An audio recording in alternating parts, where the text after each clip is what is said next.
Hello, everybody. I'm somehow going live doing this, so that's a little scary, but we're just going to stick with it. Um, okay, so let me pull up my notes here. Okay, so we had a scenario given to us about a sixth grade academy and some potential things happening within the department or in the school. And so in this scenario, I'm either a sixth grade department chair, a grade level chair, curriculum coach, AP, and I have been told that next year we are shifting to a sixth grade academy model. So instead of students having four different teachers for math, science, ELA, and social studies, they will only have two teachers. One teacher will teach math and history in a 2 hour block. So that is the students, being in there for 2 hours, no movement, staying in there. And the other teacher will teach science and ELA in a 2 hour block as well.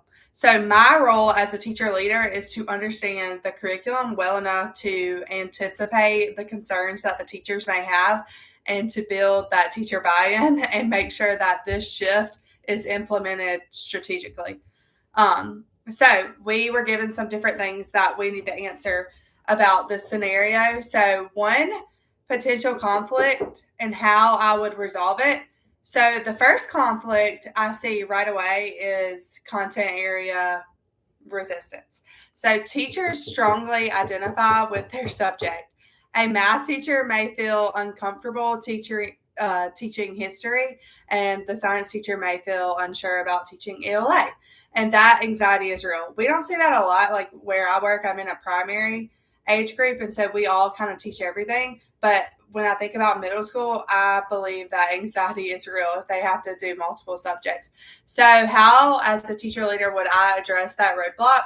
So, first, I would acknowledge it openly. I would not dismiss it. I'm not about dismissing any problems. But secondly, I would provide, structured support.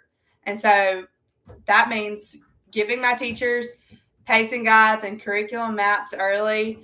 That means providing collaborative planning time during the school day, pairing teachers strategically so that strengths of those teachers complement one another, and then offering professional learning before the summer ends with substitute coverage. So, not expecting my teachers to give up their summers and giving.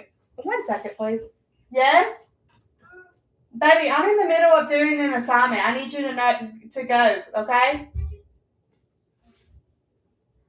Okay, I'm so sorry. Um, so I would not expect my teachers to give up their summers for this, and I would give them that substitute coverage before the summer ends. So I would make it clear that this shift does not mean becoming an expert overnight. And so it means that we're going to be working at this together. It means building stronger relationships with fewer students and integrating the content in meaningful ways. So by providing this support and honoring my teachers' professionalism and understanding that they are professionals and not treating them like children, I would shift the mindset, hopefully, from fear to it being possible. So next we were tasked with how and when we would introduce this change. So we are currently in January right now. This is in scenario talks, which it was just January. And implementation begins in August. So I definitely would not wait until pre-planning to introduce this. That would feel very rushed and overwhelming. So I have like a timeline that I wrote down that I would follow. So January, I would introduce this idea now. Like I'm going to be transparent up front. I'm going to share the vision and the reasoning behind this shift. So that way I'm reducing, transitions, having more deeper relationships and more instructional time.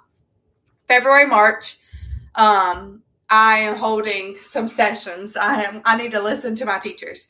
I need to allow my teachers to be able to voice their concerns and ask questions and begin forming, their questions together and talking together in these groups so that conversation gets flowing. So now it's April. And now I want to, upfront provide that sub coverage during the school day so my teachers can meet during the day to begin mapping out how math and history align and how science and ELA will integrate.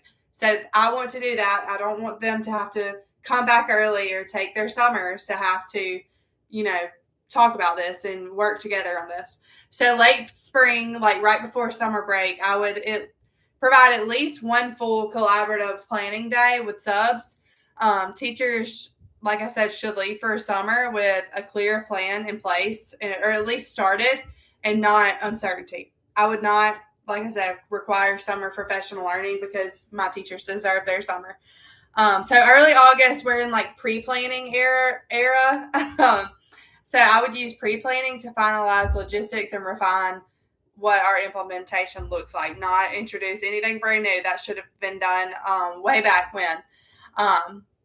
So my rationale for this timeline is that major change requires time. Teachers need time to process it practically and emotionally. And introducing it in January allows for that, that planning and to get over that hump of, oh my gosh, this has happened. And yes, I have to do this. But it gives them time to process that. And providing subs is something that I learned at my current school that they do for our teachers and respecting their time and their workload. And so that builds trust, and that trust builds buy-in. All right, so now I had to come up with 2 strategies to promote teacher buy-in. So my first strategy is shared decision making. Instead of presenting this as like a top-down mandate, I would involve the teachers in shaping how this idea is going to work. So I would let them help design schedules. That is a biggie with teachers. They would love access to their schedules. And schools I've been at that don't give access, it's not very happy. The culture's not happy, but schools that do get a little say-so in their schedules, they love where they work. So also some other things I would let them do is suggesting like the integration ideas and let them like identify any challenges that they might see.